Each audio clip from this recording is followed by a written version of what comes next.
Assalamualaikum warahmatullahi wabarakatuh. Halo Sobat Kian Santang, apa kabar untuk kalian semua dimanapun kalian berada?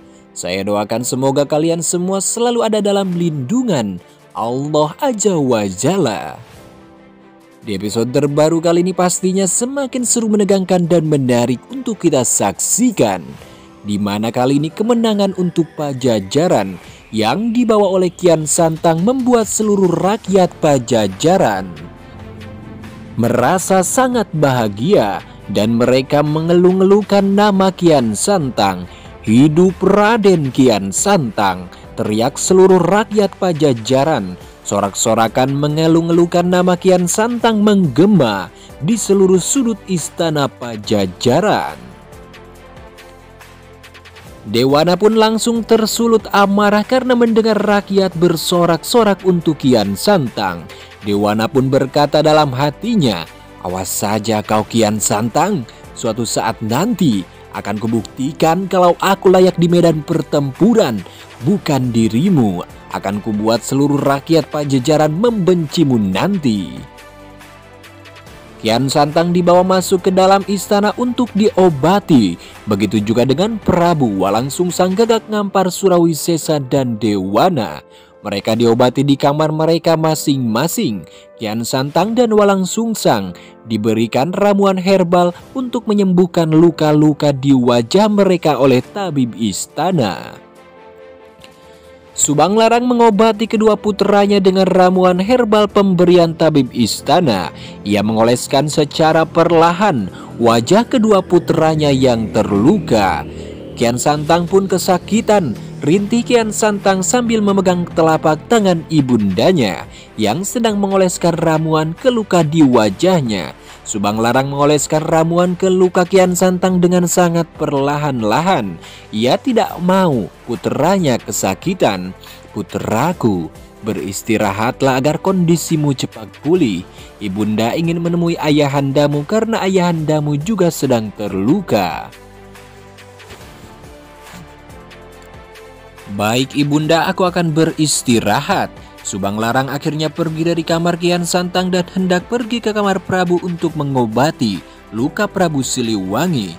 Sesampainya di kamar Prabu, ia langsung menghampirinya dan duduk di sebelahnya lalu mengoleskan ramuan herbal ke luka yang berada di wajah Prabu. "Dinda, pelan-pelan saja," rintih Prabu.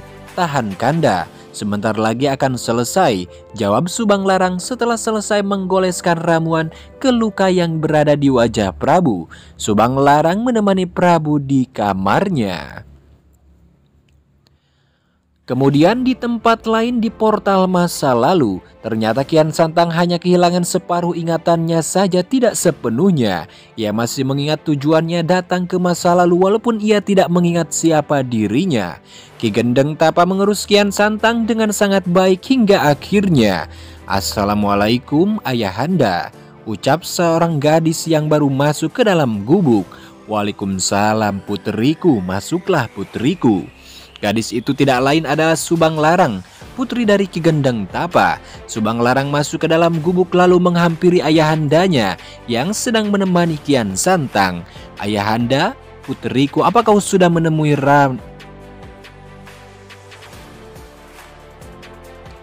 Puteriku, apa kau sudah menemui Raden Pamanarasa?" "Sudah Ayahanda." Kian Santang langsung merasakan sakit di kepalanya saat melihat wajah Subang Larang.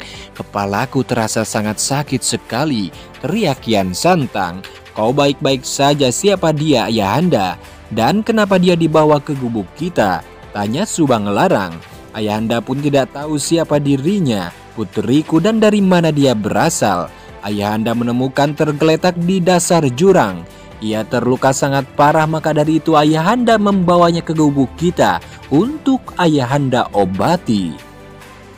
Subang Larang pun duduk di sebelah Kian Santang dan menatap wajah Kian Santang. Subang Larang pun berkata dalam hatinya, "Kenapa wajah anak ini sangat mirip dengan wajah Raden Pamanarasa? Cara bicaranya, sifatnya sama seperti Raden Pamanarasa. Siapa dia sebenarnya?" "Nah, siapa namamu?" tanya Subang Larang. Di masa lalu Subang Larang lebih tua dibandingkan umur Kian Santang sekarang. Aku tidak tahu siapa diriku. Bolehkah aku memberimu nama, nak? Tanya Subang Larang. Apa nama yang ingin Nisana berikan kepadaku? Tanya Kian Santang. Jangan panggil aku Nisana, panggil saja aku ibunda. Sejak pertama kita bertemu aku sudah menganggapmu seperti putraku sendiri. Aku sangat menyukai sifatmu. Nah, maka dari itu aku akan memberimu nama Jaya Sagara. Jaya Sagara. Ya, itu adalah namamu sekarang putraku. Dan sekarang kau adalah putra angkatku Jaya Sagara. Kemudian di masa Pajajaran kembali seperti sedia kala. Pajajaran kembali damai dan tentram hingga tiba-tiba Sultan Ardashir datang ke istana Pajajaran. Kedatangan Sultan Ardashir ke istana Pajajaran langsung disambut oleh Prabu Kian Santang. Prabu dan Kian Santang yang tadinya sedang beristirahat harus menghentikan istirahatnya karena kedatangan Sultan Ardashir. Sultan Ardashir langsung bertekuk lutut di hadapan Kian Santang dan Prabu. Aku menyerahkan diriku kepada Gusti Prabu dan Raden Kian Santang. Kalian bisa menghukumku atas semua perbuatanku. Baiklah kalau itu maumu, aku akan menghukum cambuk dirimu sebanyak 100 kali. Kian Santang pun mencela ucapan ayahandanya. Maaf ayahanda Prabu, menurutku lebih baik kita memberi hukuman penjara saja kepada Sultan Ardashir. Tapi kenapa putraku? Aku merasa sangat kasihan kepada Sultan Ardashir ayahanda. Walaupun dia sudah membuat Pajajaran resah karena perbuatannya. Baiklah, aku akan memberikanmu hukuman penjara selama 1 tahun. Kau akan dipenjara di istanamu sendiri. Kau akan dijaga ketat oleh prajurit Pajajaran. Aku siap menerima hukuman itu, Gusti Prabu, walaupun aku harus menahan rasa malu karena dipenjara di dalam istanaku sendiri. Prajurit bawa Sultan Ardashir pulang ke istananya dan penjarakan dia. Jaga ketat penjaranya. Jangan sampai dia kabur, ucap Kian Santang dengan lantang kepada prajurit Pajajaran. Baik Raden. Ratusan prajurit Pajajaran membawa Sultan Ardashir kembali ke istana Iran untuk menjalani hukumannya.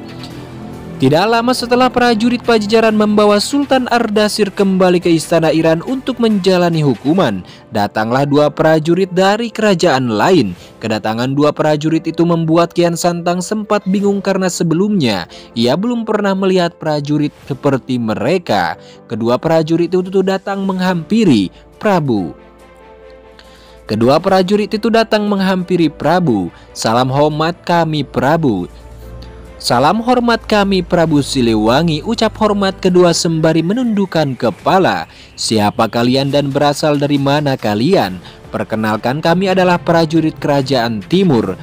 Kami datang untuk membawakan pesan dari raja kami kepada Prabu Siliwangi, jawab mereka. Katakan prajurit, apa pesan yang dibawa rajamu kepadaku? Raja kerajaan timur tengah mengundang Prabu Siliwangi untuk datang ke kerajaan kami. Raja kami ingin menobatkan putranya menjadi pewaris tahta dan ingin disaksikan oleh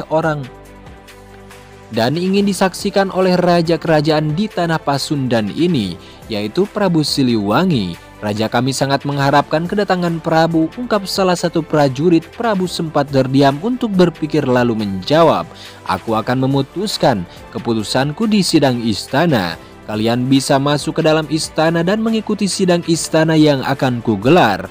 Baik Prabu. Bagaimana kelanjutan ceritanya kita saksikan di episode selanjutnya. Sekian, terima kasih untuk kalian semua yang sudah menyaksikan video ini. Mohon maaf bila banyak kesalahan. Wassalamualaikum warahmatullahi wabarakatuh. Sampurasun karuhun.